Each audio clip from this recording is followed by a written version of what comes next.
Hi everyone, I'm back with another video. This is Math 082 4.2, and in this video we're going to be factoring. Chapter 4 in this class is about factoring, and 4.2 specifically is about factoring by grouping. So in my previous videos I mentioned that anytime you're doing any kind of factoring, the first thing you always do is look for a GCF. So by that I mean greatest common factor, and we're looking for anything that we could factor out of all four terms. So even if I could only factor it out of 3 terms, that doesn't work. It has to be able to be factored out of all 4. So right now, looking at these 4 terms, I don't see anything besides 1, which we can always factor out, that can be factored out of all 4 terms. So we're going to proceed to our second step. So our second step is that if we have 4 terms, then the technique we are going to attempt to use is called factoring by grouping.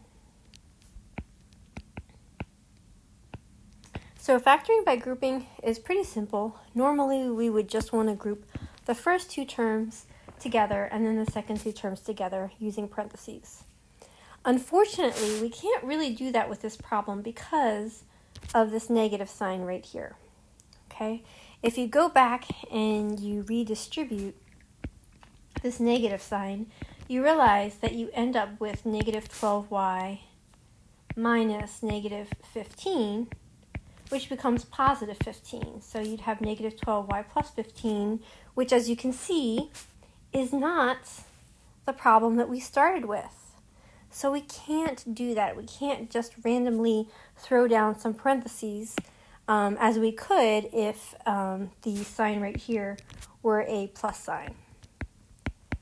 So the easiest fix for this is to simply insert a plus sign artificially here and then just treat this as a negative 12y minus 15.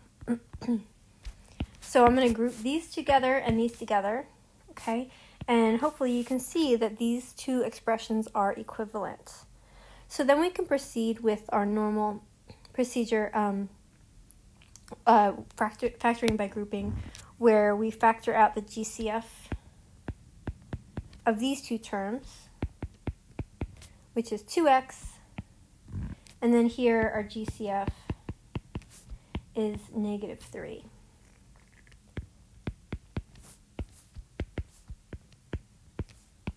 So remember, when I factor out my GCF, that's the same as dividing both terms by the GCF. And to find out what the leftovers are that go inside the parentheses, we can simply divide both terms by 2x. So when I do that, I end up with 4y plus 5 over here, and then I end up with 4y plus 5 over here. So that's serendipitous, right? Because these 2 terms are the same. So that means, since they have that in common, that's the GCF, and I can factor it out. And this is my final answer right here. All right, let's do one more problem. So this one is pretty long and involved. So again, the first thing I always want to do is I want to find my GCF.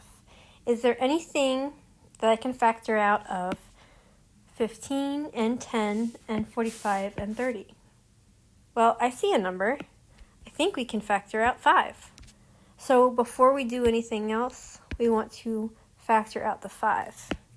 And remember, doing that is the same as dividing all of these terms by 5. So if you struggle with figuring out what's left over or what goes inside the parentheses, you can simply divide each term by your GCF.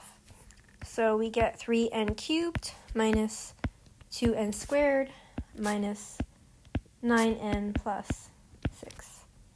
Okay, and you can always double check this remaining, or these leftovers, and just make sure there's nothing else, no variable or no number that can still be factored out, just in case what you thought was the greatest common factor was not in fact the largest thing that could get factored out.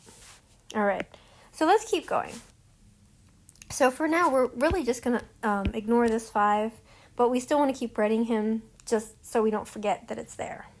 Okay, so just like in the last problem, we still have this minus sign that's separating the first two terms from the second two terms.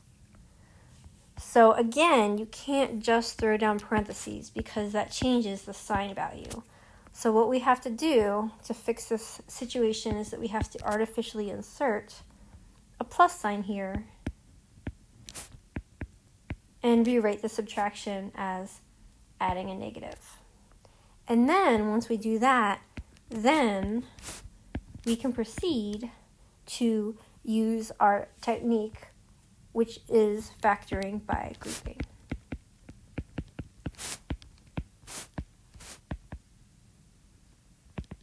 Okay, so let's see what is the GCF of the first two terms. It looks to me like the GCF is n squared. And remember, you can think of it as dividing both terms by n squared in order to find out what is left over inside. Okay, then we're going to come over here. I'm going to factor out the GCF on this side. So it looks to me like the GCF is -3. Okay, you could use a +3 if you wanted to, but if you do that, you're going to actually end up having to add an extra step in later. So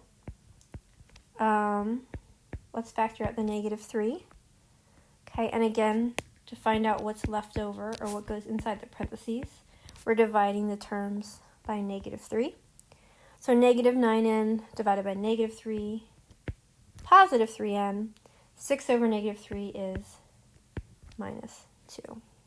Okay, now you might realize I forgot to bring down this 5, so I'm going to fix that right now.